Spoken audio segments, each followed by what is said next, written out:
Ya. Kesimpulannya yang paling mendasar itu, bid'ah itu satu perkara yang diada-adakan. Satu. Dua, bid'ah perkara diada-adakan di dalam agama. Di urusan apa? Urusan agama, bukan di urusan dunia. Kalau urusan dunia tidak ada urusannya dengan pembahasan bid'ah secara istilah syar'i. Itu di pembahasan bahasa. Iya. Di pembahasan bahasa. Makanya dari kalimat yang sering didengung-dengungkan oleh orang yang tidak berpendidikan, kalau ya ini dasarnya juga sebagian orang kenapa dia tidak suka kalimat bid'ah, sebab dia punya proyek-proyek tertentu bisa tutup lapak nanti. Kalau bid'ahnya terus diingatkan nanti dia gulung tikar. Makanya dia kesal kalau ada yang menyebut bid'ah. Apa ini bid'ah? Sedikit-sedikit bid'ah. Kamu tidak usah naik mobil, itu bid'ah. Tidak usah naik motor, itu bid'ah. Nah, ini kan ucapan keluar dari orang-orang yang tidak berpendidikan agama. Iya. Tidak berpendidikan agama. Tidak ada di kalangan para ulama itu, dari definisi yang kita sebutkan, tidak ada yang pernah membahas bid'ah di urusan dunia. Bid'ah yang dibahas itu di urusan apa? Di urusan agama. Itu yang dibahas. Jadi itu yang kedua. Kemudian yang ketiga, dari sifat bid'ah itu, bid'ah, dikatakan bid'ah, itu tidak ada asal usulnya di dalam syariat. Tidak ada akar pendalilannya di dalam syariat. Dan disebut dengan bid'ah. Iya. Apa artinya tidak ada asal usulnya? Tidak ada dalilnya dari bentuk pendalilan apapun.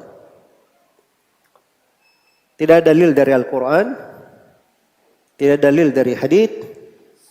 Itu mana tidak disyariatkan oleh Allah dan Rasulnya. Tidak ada dalil dari kesepakatan ulama, tidak ada dalil dari ucapan sahabat. Ya. Itu juga bentuk dari pendalilan. Atau tidak ada dalil dari amalan umat, amalan para ulama yang disepakati. Atau hal yang dijadikan acuan. Tidak ada dalil dari sudut kaidah-kaidah pendalilan. Tidak ada dalilnya. Itu yang disebut dengan bid'ah. Jelas ya? Nah, di sini ada dua orang yang keliru di dalam memahami bid'ah. Di bagian yang ketiga ini ada dua orang yang salah kaprah tentang bid'ah. Ya, orang yang pertama itu selalu dia anggap, oh ini tidak ada ayatnya, tidak ada haditsnya, berarti bid'ah. Itu keliru memahami. Tidak adanya ayat khusus, hadits khusus tentang masalah, itu belum tentu menunjukkan perkara itu adalah apa?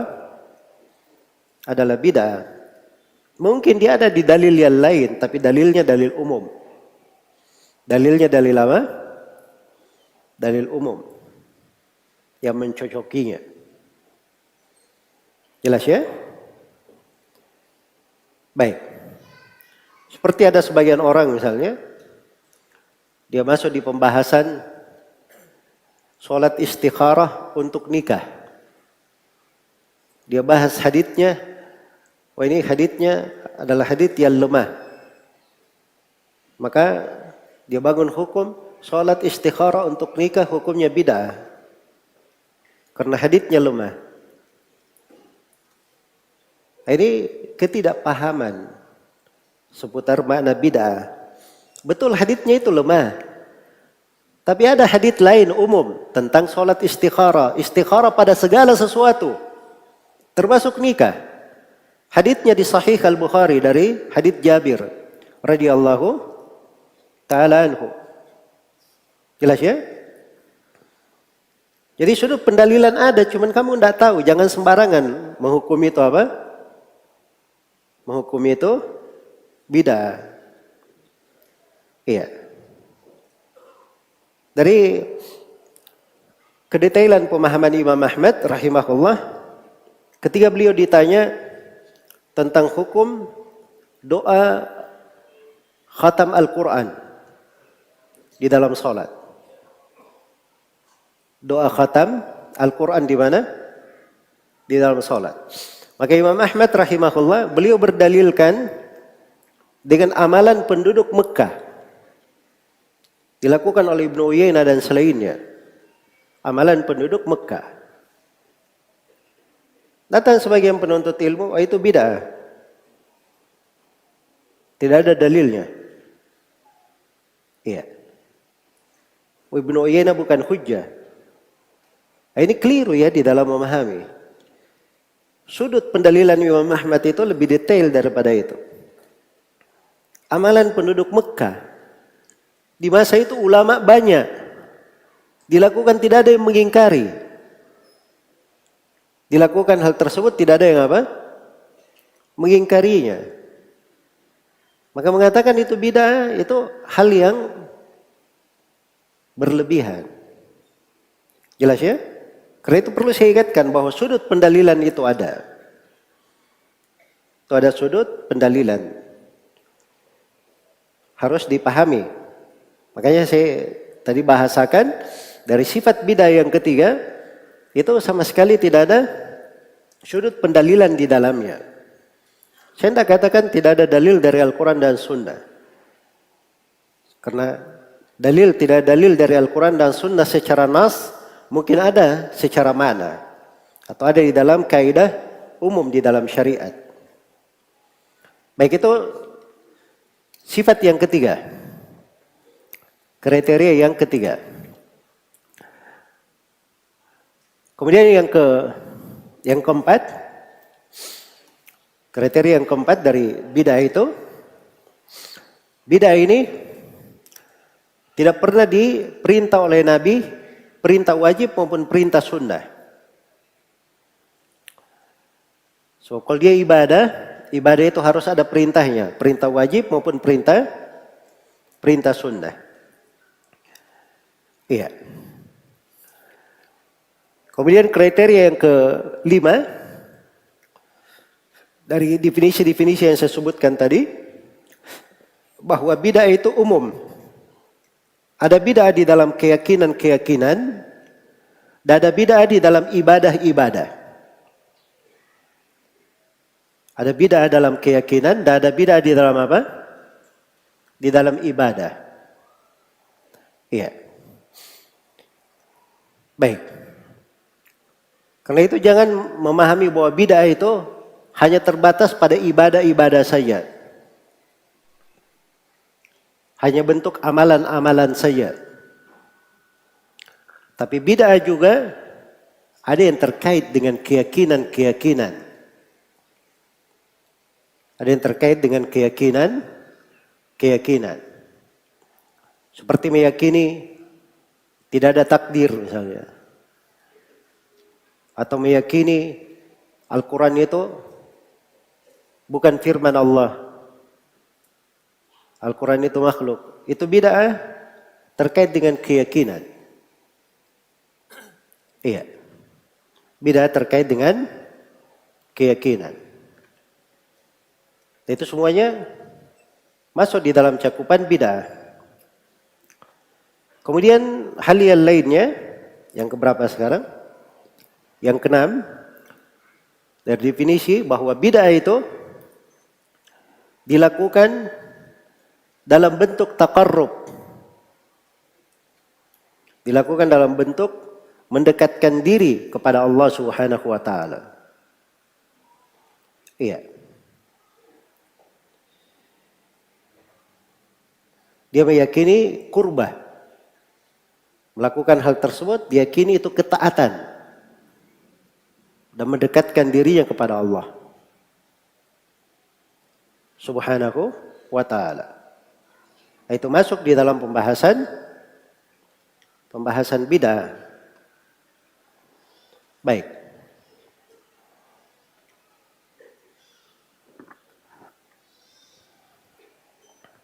Jadi kalau ada perkara misalnya dilakukan, itu kebiasaan sebenarnya. Tapi dilakukan dalam bentuk dia ingin beribadah kepada Allah di situ sebagai bentuk ketaatan, iya. Maka itu masuk di dalam hitungan bid'ah. Baik. Ini mungkin saya akan bentuk lagi nanti ya dari bentuk rincian-rincian. Baik, kemudian berikutnya dari apa yang telah diuraikan bahwa ketika dihukumi terhadap sebuah bid'ah itu tidak dilihat kepada kondisi si pelaku. Tidak dilihat kepada kondisi si pelaku. Si pelaku ini melakukan bid'ah itu dia tahu atau dia tidak tahu. Dia melakukan bid'ah ini, dia mengada-adakannya atau dia ikuti orang lain. Itu tidak dilihat pada si pelaku. Dilihat pada perbuatannya. Perbuatannya yang dihukumi sebagai apa? Sebagai bid'ah. Karena itu ada dua teks riwayat. Di hadits Aisyah radhiyallahu anha. Di riwayat Bukhari Muslim, lafadznya, "Man ahdatsa fi amrina hadza ma laysa minhu fahuwa radd." Siapa yang mengada-adakan di dalam perkara kami ini, dalam agama kami, apa yang bukan darinya, maka dia adalah tertolak. Lafadz yang kedua, di riwayat Muslim, "Man amila amalan laysa alaihi amruna fahuwa radd." Siapa yang beramal dengan sebuah amalan yang tidak dibangun di atas tuntunan kami, maka amalan tersebut adalah amalan yang tertolak. Bisa dipahami ini ya, perbedaan dua teks. Kalau yang pertama lafadznya apa tadi? Siapa yang mengada-adakan. Dia mengada-adakan, dia mencetuskan. Walaupun dia tidak melakukan, itu disebut bid'ah. Kalau teks yang kedua, siapa yang mengamalkan, siapa yang melakukan. Dia si pelaku yang melakukan bid'ah.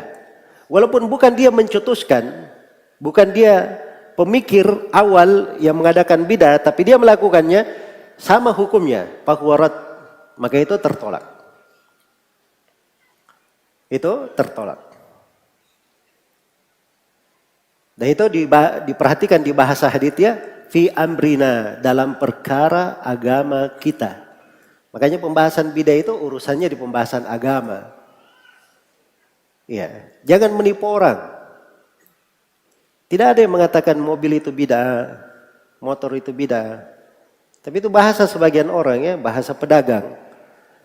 Ya, supaya orang awam itu tidak suka sama orang, ya masa jadi orang awam pikirannya, oh ini orang memang keterlaluan, masa mobil saya tidak boleh, motor saya tidak boleh. Itu kan dusta atas nama orang-orang yang berbicara, apalagi para ulama yang mendefinisikan bid'ah. Iya. Baik. Jadi ini masuk di dalam hitungan cara kita mengukur bid'ah itu apa. Ya kalau diglobalkan, bid'ah itu ada bentuk mengada-adakan, satu. Yang kedua, di dalam perkara agama. Kemudian yang ketiga, tidak ada satu sudut pendalilan pun di dalamnya. Tidak ada dalil yang menunjukkannya. Kemudian yang keempat, bid'ah itu cakupannya mencakup perkara akidah, perkara keyakinan, dan perkara apa? Perkara ibadah. Baik, ini definisi bid'ah.